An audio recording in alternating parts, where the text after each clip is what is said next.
Savannah is resonating with travelers because of what we just talked about, right? It blends ease and authenticity. And I think authenticity and experiential moments are what travelers are seeking right now, wherever they go. Hello, everyone, and welcome back to our Travel Trends and Travelzoo Best Bets Destinations series for 2026. This is your host, Dan Christian, and incredibly, we're already on episode 5 of our 10-part series, and I'm going to bring my co-host in a moment, Gabe Saglie from Travelzoo. But just before I do, a very quick recap. We started this series a few weeks ago with Jonathan Jones from Travelzoo, who provided an overview of these best bets and the background that they started on this series last year. And then Andrew Jones joined us from Travelzoo to reveal the full list for U.S. and Canadian travelers. And today we have Savannah, Georgia, which is on the U.S. list, but I know it's very appealing for Canadians and other international travelers as well. And then we had Arizona talking about Route 66, which was the very first episode as we looked at the 250th anniversary of the U.S. and the 100th anniversary of Route 66, which next week we're actually going to pick up the conversation where Route 66 begins, and that's in Chicago. But last week we went all the way across to Europe and talked to Visit Finland, which is absolutely now on my list for travel for 2026, and I'm sure will be for many of other listeners as well. So I encourage you to check out all the episodes we've had so far. And going forward, we're not only going to have Chicago, but we're going to be talking about Niagara-on-the-Lake and then Colombia. So many great episodes to follow, which we release every Tuesday with Travelzoo. So make sure you're subscribed on the streaming platform of your choice to be notified when new episodes go live. And also make sure that you have a Travelzoo membership, which you can sign up for just $1 for the first month to take advantage of the travel deals to all these destinations. Because one of the many benefits of being a Travelzoo member is that you get access to that top 20 list early. So you have the best access to availability and that pricing. So definitely take advantage of getting a membership. I mentioned in our last episode, it was a Christmas gift for all of our team members starting 2026 so that they can not only take advantage of the destinations that we highlight, but any of the deals that come through over the course of the year. But let's bring in my co-host, Gabe Saglie from Travelzoo, to introduce our guest for today. Gabe, welcome back to Travel Trends. Always great to have you. I love the fact that we are sort of moving across the globe, Dan, with these destinations, and we're staying within the U.S. for this one. As you know, we have on the U.S. Best Bets list for 2026 4 domestic destinations, and a lot of history within the United States in 2026, the 250th anniversary of the United States. And so we've got Pennsylvania on the list, 100th anniversary of Route 66. So we've got Arizona on the list. But you cannot speak about the history of the U.S. without touching on Savannah, Georgia, which has a history that stretches beyond the signing of the Declaration of Independence in 1776, America's first planned city, and I think a destination well known for a classic Southern charm that is enduring and yet ever evolving. So a destination that I got to visit as a kid many years ago. So as a more seasoned traveler now, Dan, I'm looking forward to reconnecting, going back to visit Savannah, Georgia in 2026. Supriya Christopher is the Director of Public Relations with Visit Savannah. Supriya, welcome to the show. You've been with Visit Savannah for 2 years, a resident of Savannah for 5. So tell us a little bit about your role, and what Visit Savannah is in the business of doing when it comes to attracting travelers to this wonderful little town. And then 5 years in, what do you think? You've lived in the South before, but what's life in Savannah like? Absolutely. So first of all, thank you for having me on your podcast. It's a thrill to be with both of you and talk to travel experts and the travel industry about all that's happening down here in Savannah, Georgia. And you're absolutely right. This is a great time to visit Savannah for a multitude of reasons, which I know we're going to get into on the show.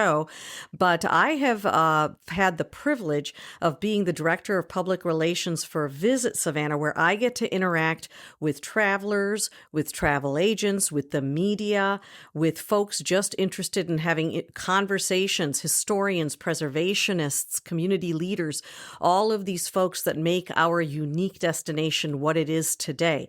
I love living in Savannah, Georgia, because Savannah, Georgia has really evolved while staying the same. And the phrase I always like to use is, I love the new old Savannah, because Savannah will always be old in its own ways. You touched on the fact that we're coming up on 250 years of the United States, and you're absolutely correct in saying you can't tell that story without talking about Savannah, Georgia.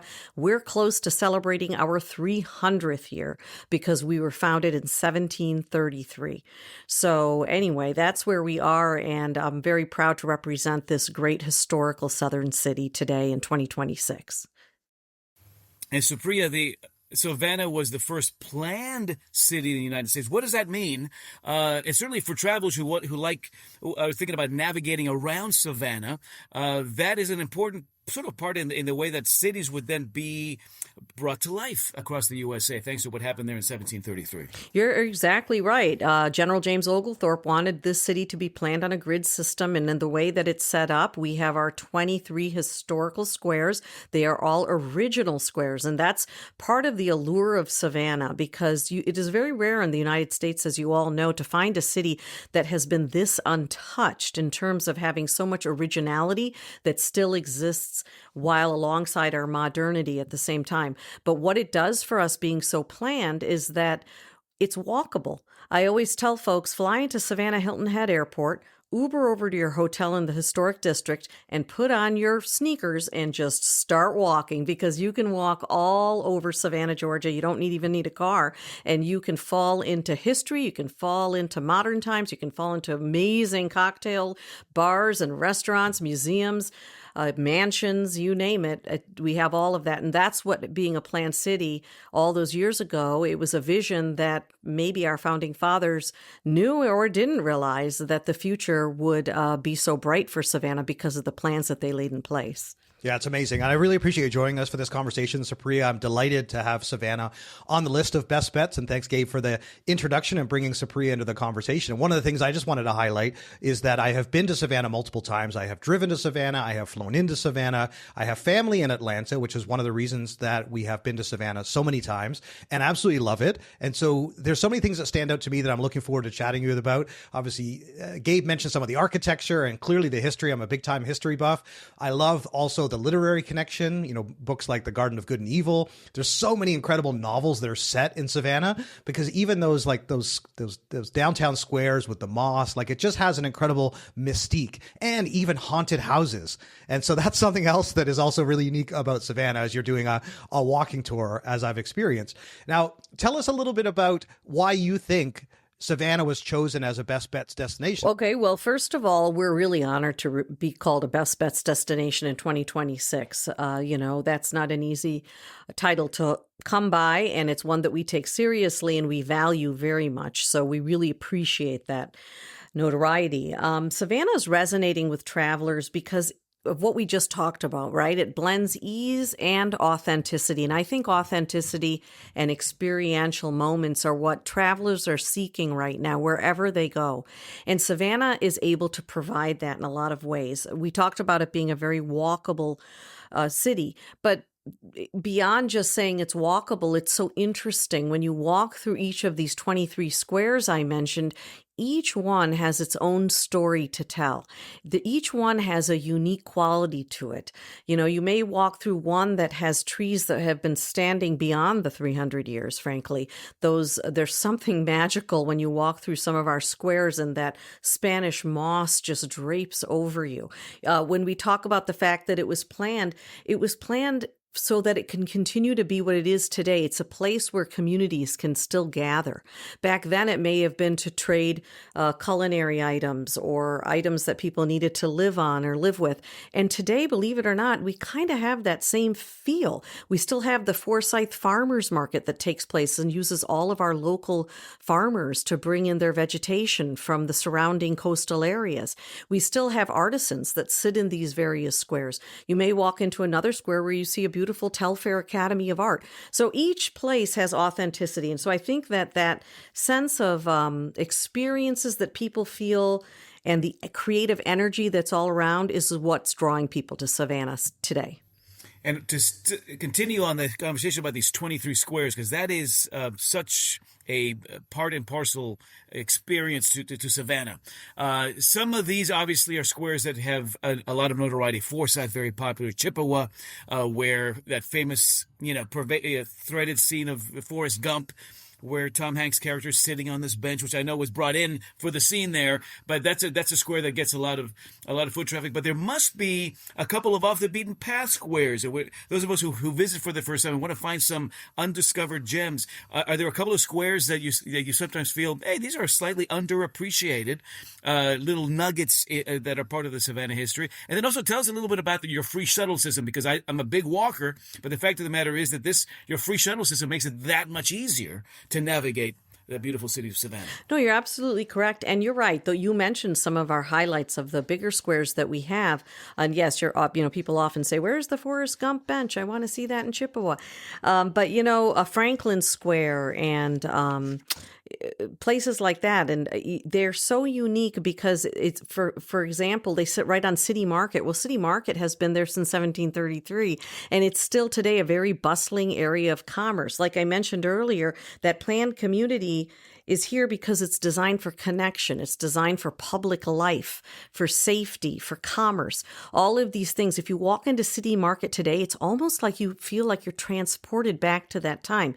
Today, what sits in City Market, which is really unique, is our Prohibition Museum and our newly opened Pirates and Treasures Museum. And both of these museums are two of the biggest draws to our area because they give visitors a sense of life that took place here centuries ago, but they also have a lot of fun. Of course, they both end in cocktail bars. They can't not if you're in Savannah, Georgia.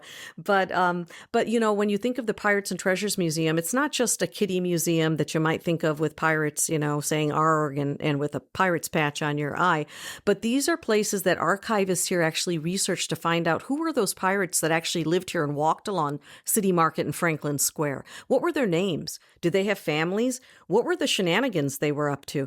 They've researched that stuff with real evidence that is still here in Savannah today with the historians that work on these stories and brought that to the museum. SCAD graduates have created miniatures that are in that museum today. So there's a lot of interesting parts of what's happening in Savannah existing today that existed centuries ago. And then I'm going to mention one really important aspect at the end of that square, which is the first African-American Baptist church in Ellis Square, which flanks City Market as well on the other side.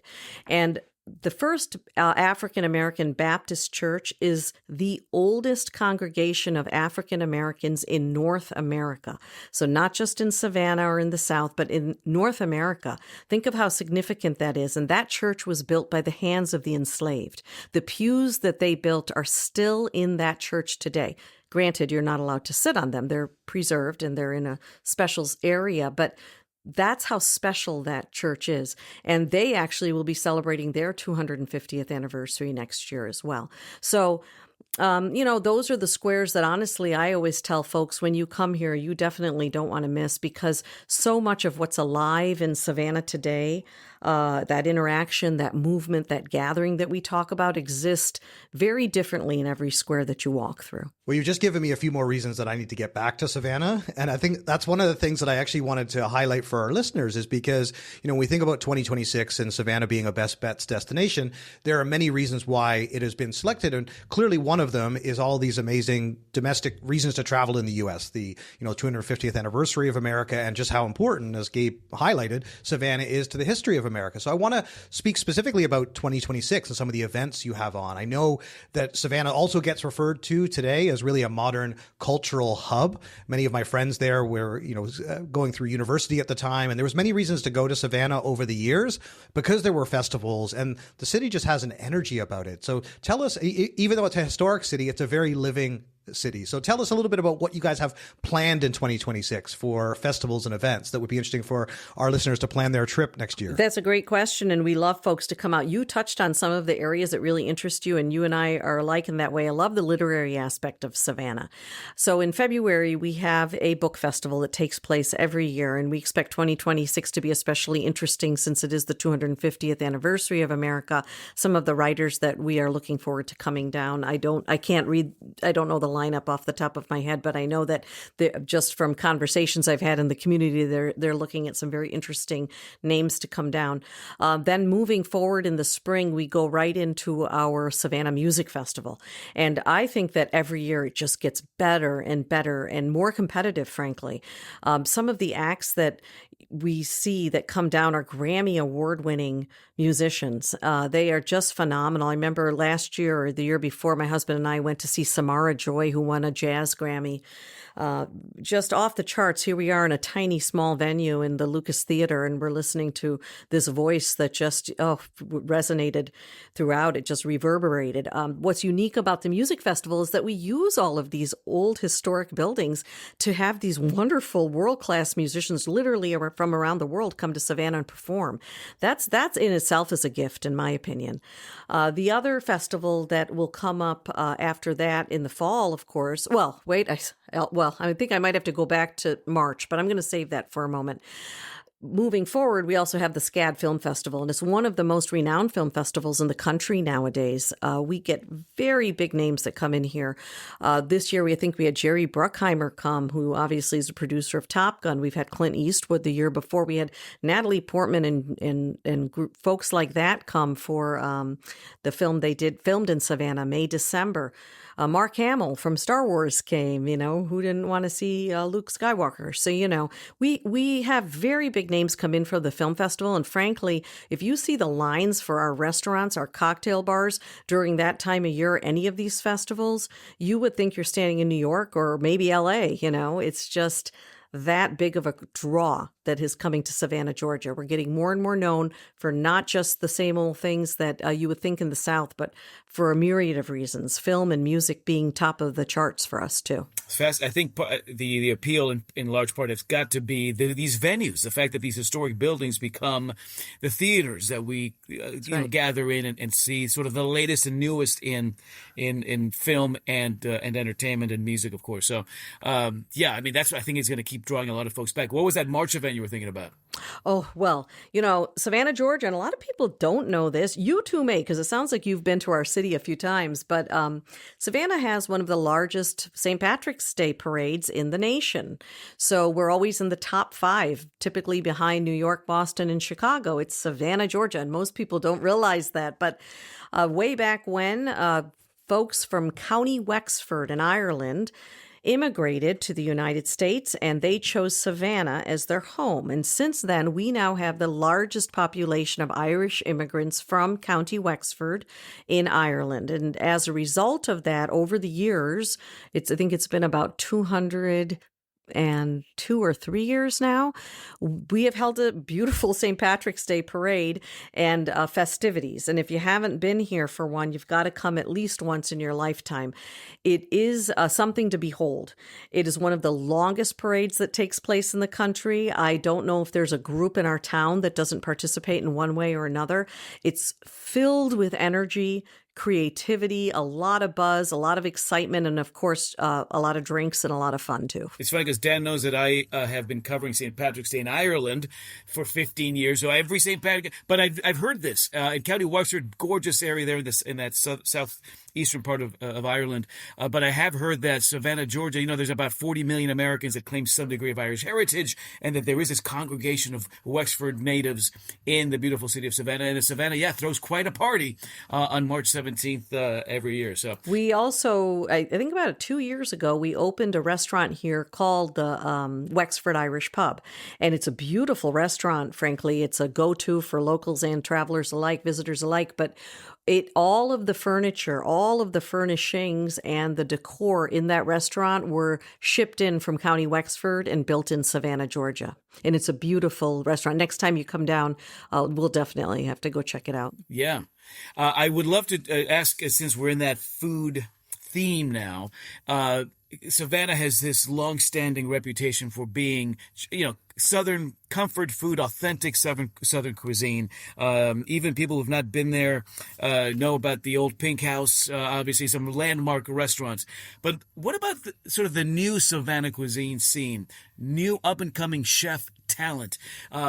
are there areas of the city, or are there certain culinary trends that you see Savannah really being sort of a hotspot for as we enter an era where really we're following our palates, our taste buds when we travel a heck of a lot more these days? You're absolutely right. Savannah is such a foodie town. We have become a culinary haven for so many folks, so many great chefs, frankly, and mixologists I'm going to throw in there too, because this year we did receive our first James Beard nomination for a bar in Savannah, which was interesting. But yeah, so Chef Brandon Carter, for example, who owns Farm Hospitality Group, he has several restaurants in the Low Country area. One of the most celebrated is called the Common Thread. This year, he was nominated for a James Beard Award for the Common Thread, and it is just fantastic. I mean, he has a chef's tasting menu that is second to none, rivals anything I've had, frankly, recently, even in New York. His take on Southern cuisine really encapsulates that feeling of working with the low country farmers and coastal historians, almost, I call them, preservationists of our land. You know, for example, the oysters he brings in off of Tybee Island or in from Bluffton, South Carolina, each one has its own salinity, its own taste, just its own feeling of the marsh. It's almost like you can see and taste that story of those areas when you taste his oysters. And of course, you know, we love our oysters in Savannah, Georgia. But so Brandon has really brought that. He opened another restaurant here called Yardbird. He has one in Bluffton, South Carolina, right over the border called The Farm. But besides him, of course, you probably all know Mashama Bailey for The Gray, and she's a very celebrated chef here. And so her her roots of Southern cooking are still very prevalent here and very much desired. People want to come to her restaurant all the time. It's very difficult to get a reservation at the Gray, so you have to plan it months in advance. The old Pink House, right behind my office here, actually, is still a local's favorite and visitors' favorite. One of the things I love that the general manager, Craig Jeffress, has said is people often ask, what's the difference between Southern cuisine and Gullah Geechee cuisine? And I love his response. He always says Gullah Geechee cuisine is Southern cuisine, and Southern cuisine is Gullah Geechee cuisine. Because who do you think fixed those meals all those hundreds of years ago? Who cultivated this land? Who brought their culture and their dishes to be mixed with the foods that were being prepared here? And obviously he's referring to the enslaved that did that. But so in a way, I like to believe that their toiling and their culture exists so prevalently today in the cuisine that we still celebrate and that we still enjoy. There are so many different chefs. There's something else interesting happening in Savannah. There's a local owner of a Rhino Hospitality Group, a woman named Ellie Tran. And Ellie Tran is a Vietnamese American. She has opened so many great restaurants in Savannah that have a mix of Asian and Southern together. An example is one is called Cocoa and Moss, and even the name itself, cocoa coming from her native land, the coconuts that grow on the trees, moss coming from the Spanish moss that drapes the live oaks in Savannah. And the food that you eat there is just enjoyable. It's a mix of everything from sushi to shrimp and grits. What a mix. Dan, I wanted to just ask real quickly, because Supriya mentioned the very buzzy cocktail scene, the mixology scene. Savannah has an open container policy. For those of us traveling there, what should we know about that? But that certainly dovetails beautifully with this very buzzy spirits scene there in Savannah. Yeah, I'm glad you asked, because a lot of people come here just to enjoy everything from our rooftop bars to our very intimate speakeasies and our hidden speakeasies also. That's a whole nother podcast maybe for you, actually. But we've got such an awesome, elevated, what we call a sophisticated cocktail culture. So if you come to Savannah, Georgia, don't expect to be finding drunks falling out of bars and laying on our sidewalks. That's not the scene that we have, and that's not the one that we really want. But what we have here is an eclectic feeling that people want to go in and actually have an experience when they try the newest take on an old-fashioned in any given bar, or the newest martini that they might want to try. And again, this goes back to our history. There's so many bars that still celebrate the old past of the cocktails that were served in the I laugh, but I say during the Prohibition, because I don't know if Savannah always followed the rules back then. But there's beautiful cocktail bars here and rooftops, such as the Peregrine on top of the Perry Lane, or Bar Julian on top of the Thompson Hotel, or the Lost Square, which is literally located on the only one that is a square that was lost, and that's on top of the Alita Hotel. So the bar scene here, there's one called the Lone Wolf, and you walk in there and it's kind of like I feel as if I'm back in almost like the late 70s, early 80s type of thing. Well, that's the bar that was nominated for a James Beard Award this year. It's the first time we ever received a James Beard nomination for a bar. So very interesting. Their take on cocktails are very classic, clean, refined, and delicious. And then you can go somewhere like the Planters Inn and underneath the Pink House, and you're sitting in a bar that existed 300 years ago and it's still there today. And you're walking down the same stairs that people fell into all those centuries ago as well. Well, I think there's a reason that people aren't stumbling down the streets is because they had so much food before they indulged in drink. So it balances it out. I think so. And, I was thrilled that we were having that conversation because I love the food scene in Savannah. And whenever we've been to Savannah, that's always the first decision we have to make is where are we going to eat? And there's always these old classics, like you were mentioning, like Vic's on the River. And so there's these gems that people know about. And then there's this new scene. And we always have this deliberation of like, do we go somewhere we know and love? Or do we venture further afield and check out some of these new hotspots that have just recently been award-winning? And one of the things about Savannah that I want all our listeners to also know was part of the reason I love visiting the city is that there's so many different neighborhoods. It's not just one dedicated area. There's several historic districts. And so that's part of what I wanted to ask you about for those people who are new to Savannah or coming back to Savannah. You've got the historic district, the Victorian district, Starland. I'm keen to know which of those neighborhoods and what kind of vibe each of them has for travelers to go there. And then also River Street, which has been a classic, but you've got a lot of energy along the waterfront. You've got hotels like JW Marriott or the Thompson Savannah that add a whole other element when you think of rooftop bars. So tell us a little bit more about the neighborhoods to be able to explore in Savannah where you're going to be able to enjoy these restaurants and cocktails. Yeah, great question. And you're absolutely right. That's one of the coolest things of Savannah are all of our various neighborhoods and districts. So I'm glad you asked that question. And as far as the foodie scenes go, the Starland district is really has gained a lot of steam and a lot of attention. That's where places like the Common Thread and Brochu's Family Tradition. I don't know if you've all eaten there yet, Dan, but you got to check that out. That's opened by a gentleman who came down from Chicago, who is a Michelin-starred chef, and he married a Savannah gal and opened up a amazing restaurant that serves fried chicken. You'd expect that down here. Cocktails and oysters. Who wouldn't want that? It's like the best Savannah meal you could have. But all of these districts have a different feel and different flair. Obviously, if you come to the historic district, you're going to have all of the things we mentioned, the squares that we talked about, and places like the Telfair Academy, the Lucas Theater, the Mercer House, Midnight in the Garden, Good and Evil, all those types of things. But then you have places like Starland that have a real indie feel. You've got art studios, indie cafes, murals on the wall that SCAD students and others have painted. You have chef-driven spots that make it feel young and creative and almost like a laboratory in a certain way.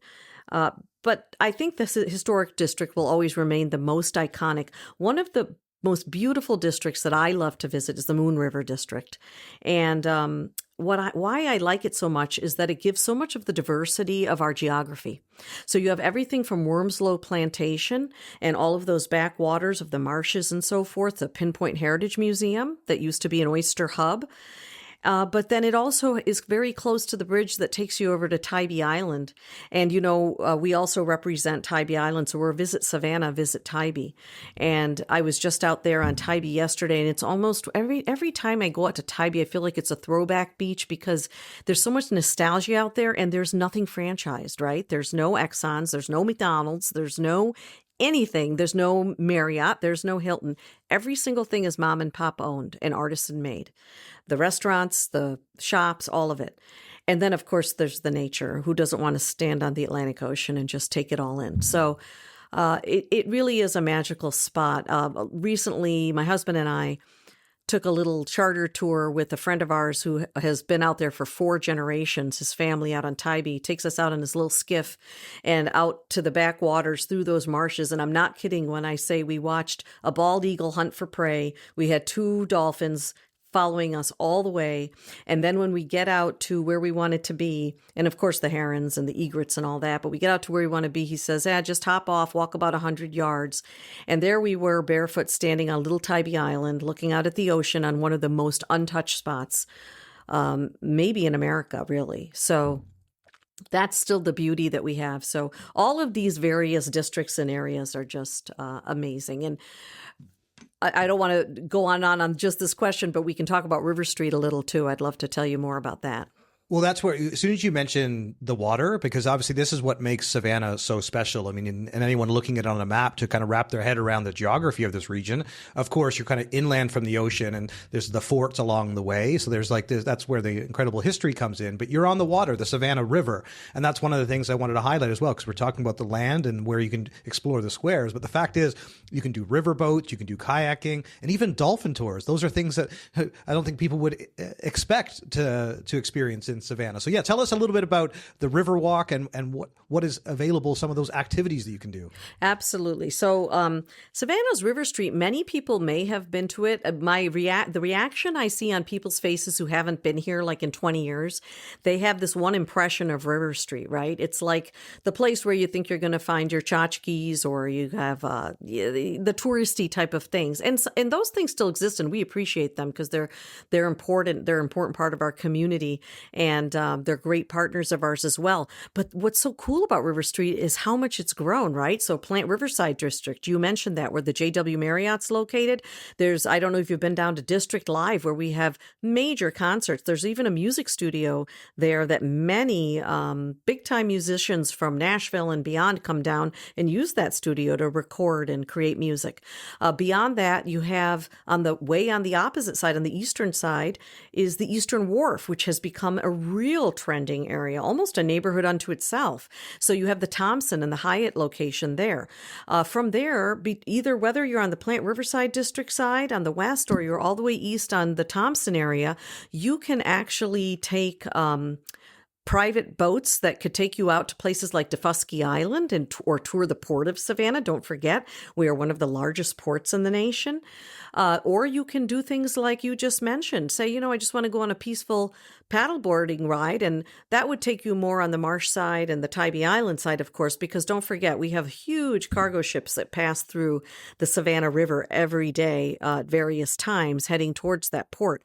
And even that, to behold and watch those cargo ships, they're not far outside my window of where I work, but I will tell you, they still take my breath away every single time. And to see the reaction on visitors' faces when they see them, or they just go and experience the lobby of the JW, or take a walk along the Riverwalk, or go get a warm praline on River Street, it's second to none to see the excitement on their faces. Right now, we have the European Christmas market that we have going on in front of the JW on the Riverside, and that's magical too. I was just down there on Saturday experiencing it, and the bustle and the folks that come down are literally in the hundreds. It was wonderful.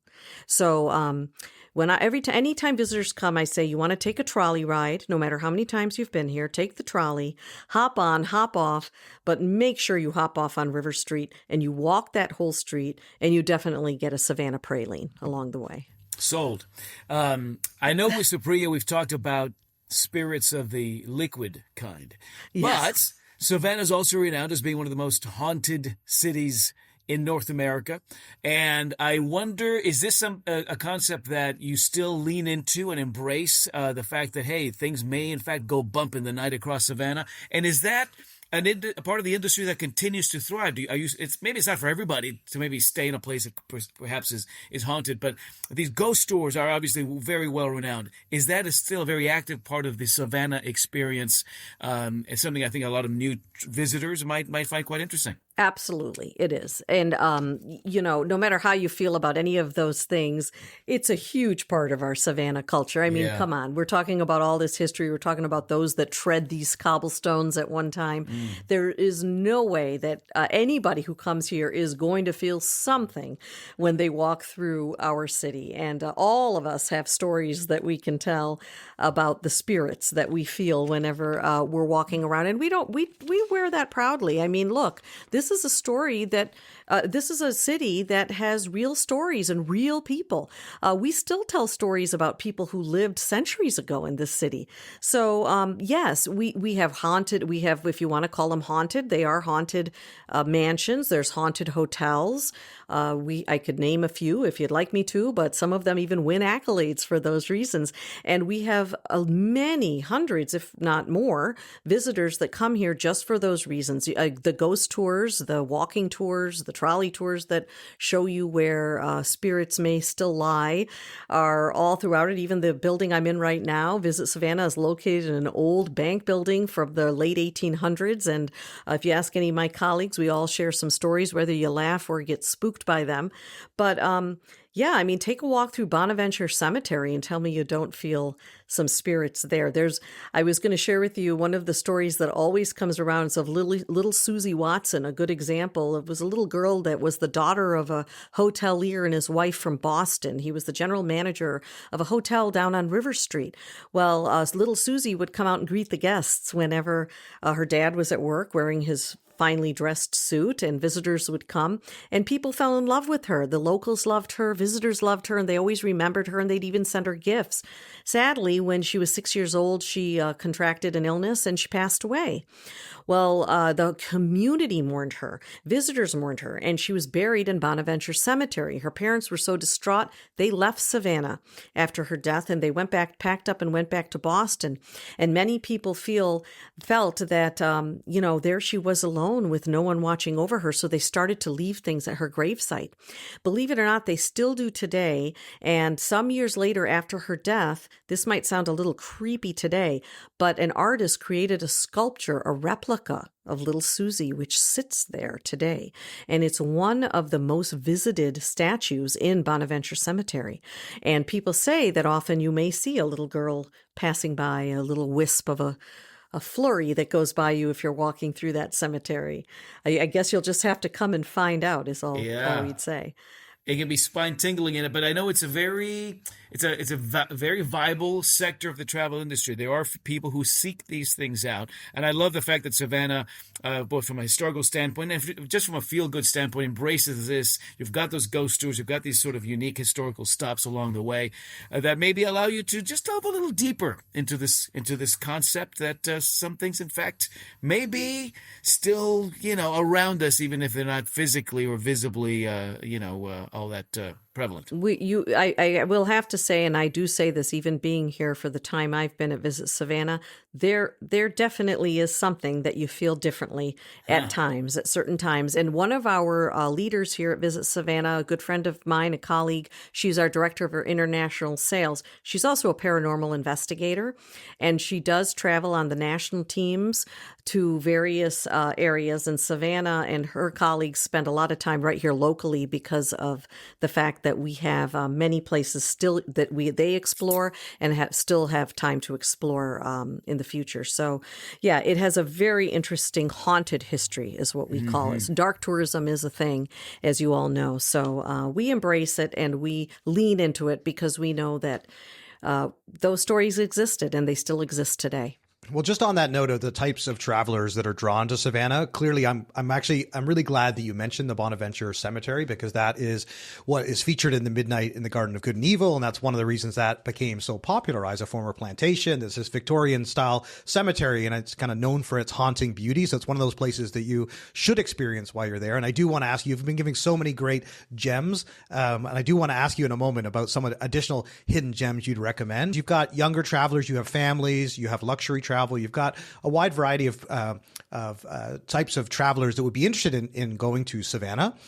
History, culture, food scene. Tell us a little bit more. And the reason I'm asking this specifically is because I'm always keen for travel agents and travel advisors that listen to our podcast to better understand why they should recommend a destination. So if they hear someone that's having an anniversary, or that there's certain destinations that are great for bachelorette parties, for example. And so tell us a little bit more about who is drawn to Savannah, like the types of travelers. And then if you wouldn't mind too, also for travel advisors thinking about recommending this destination to their clients, what would be the type of clients they should suggest this to? Yes, and that's a great question. I thank you for asking that, because we spend a lot of time here at Visit Savannah talking about just that and who we're targeting, right? We see a real mix here, to be totally honest with you. Yes, you have your younger travelers after COVID, the remote workers. This is a great destination. We saw a lot of Northeasterners relocate to Savannah, not just come for visits, but have made Savannah, Georgia their home. But we also have a lot of creative professionals. We talked a little about, obviously, those festivals, but don't forget about the presence of the Savannah College of Art and Design and its influence on our city. It's pretty great, very big, because when you look a lot, I've seen, because I've lived in the Southeast for so long, for most of my adult life, actually, I have seen the changes that have taken place down here just from my own visits over the years and over the decades. And so many of our buildings that have been restored beautifully, impeccably, were because of SCAD, frankly. Many of those buildings have been restored due to their partnerships and their vision. So we see a lot of creative professionals who have made Savannah their home and want to come visit Savannah and learn more about our area. Then you mentioned the culinary culture. That's a real thing. We have a very big food culture here. We are seeing more and more competitive chefs and foodies come to Savannah. So we want to attract more and more folks interested in the culinary culture. We also have a very luxury subset here. Our hotels speak to that. Our restaurants speak to that more and more. You mentioned the JW Marriott. We also have other hotels such as the Bardo, which has received many accolades, the Municipal Grand Hotel. When you come back, please experience it. It's one of our newer hotels. It opened this summer, and it has just gone off the charts. There isn't I always look at that hotel when I'm walking home, and we call it Savannah's living room now. It's really unique. When you walk into it, it's not your typical lobby. It's actually a restaurant as soon as you walk in, and it has a horseshoe bar. So people are always up at that bar or sitting in the booths waiting to be served a meal or having a meeting. And it's very eclectic. It has 44 rooms. Recently, the Douglas Hotel opened. It's 17 rooms. It's in a historic old mansion home right next door to the Juliette Gordon Low home, which is the birthplace of the Girl Scouts of America. It is a very high-end luxury boutique hotel. So we have luxury travelers that we attract to Savannah more and increasingly more. And then people come here from all economic strata and walks of life because of those things we just talked about, the culture, the walkability, and great restaurants, all of that. You kind of have the big city chaos the Savannah's rhythm without the big city chaos is what I meant to say, right? You can work from a cafe in the morning. Like I mentioned, you can be in the Municipal Grand or in any other place. You can explore galleries in the afternoon, and we have those abundantly. And then you can be at a rooftop bar or on the beach by sunset. There aren't a lot of places you can do that in. And not to mention, we didn't even touch on, for meeting planners, we have the newly expanded and opened Savannah Convention Center, which has doubled in capacity and size. And that's right across River Street, right across the river on Hutchinson Island. We have ferry boats that take our visitors over to that side if you'd like to. So imagine, it's not a typical place where you go to your hotel, you check in, you go to the convention center, you check in your hotel, and that's it. That's what you see during your convention. Not in Savannah. You get on that ferry boat, you come across, and you're in one of America's oldest cities, most historic cities. You have a multitude of restaurants to choose from. Meeting planners have off-site venues that are second to none. So there's so much uniqueness to Savannah. We've also noticed that we're attracting a lot more wellness travelers. I mentioned some of the stuff on Tybee that's interesting to do. We're also attracting more solo travelers, which is trending very much nowadays, right? So I get emails frequently from people who say, "Hey, I'm just coming to Savannah on my own, and if you can help me out in planning an interesting itinerary for things that I can enjoy," we have a lot of that too. It's really interesting. One of the reasons I want to get back to Savannah is for a conference. I speak a lot of different conferences, and I'm really hoping the next one is going to be in Savannah. I know you guys do host a lot of conferences there. And so when we think about all the reasons to travel to Savannah and the types of travelers to be interested, clearly there are many different reasons, and there's a wide variety of travelers. One of the things I'm keen to get your take on too, Supriya, is some of the big trends that you're seeing in 2026 as it relates to travel to Savannah. You've certainly highlighted some of those, but it wouldn't be a travel trends podcast if we didn't discuss some of the big trends for 2026. So what are some of the things that you're paying attention to running the marketing for an amazing destination like Savannah to better understand travelers, their behavior, and to be ready as the destination needs to continue to evolve? Yeah, that's it's an interesting question. Let's be honest, we're talking about travel tourism in 2026, and obviously the industry has faced its challenges also recently, right? Just in the past year or so, but what with international travel and everything else. But I can tell you, we have really, I think, done and are doing a very good job and looking very closely at how we evolve with what travelers are seeking more and more. Savannah has always been known as a great weekend getaway. We've mentioned a lot of different things during this time together.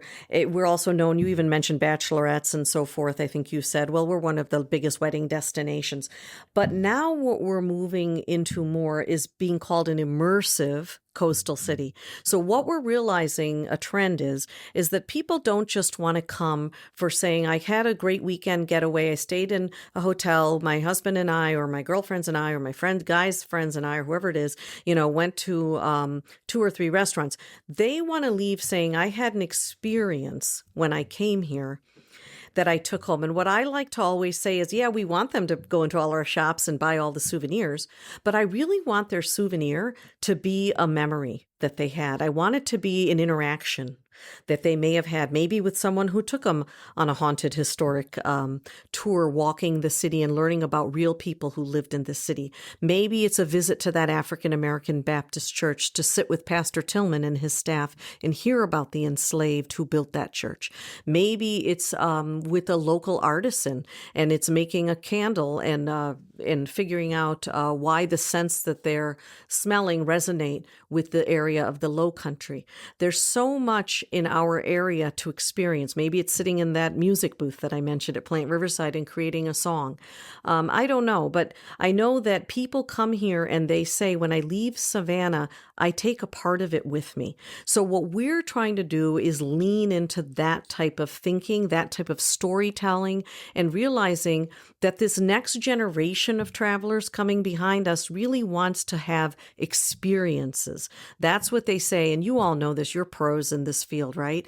People say, when we talk about work-life balance and all these things, they always say, I want to have money saved, less for things, but I'd rather have experiences. So in Savannah, we feel that we do a really good job in having our visitors immersed in our city.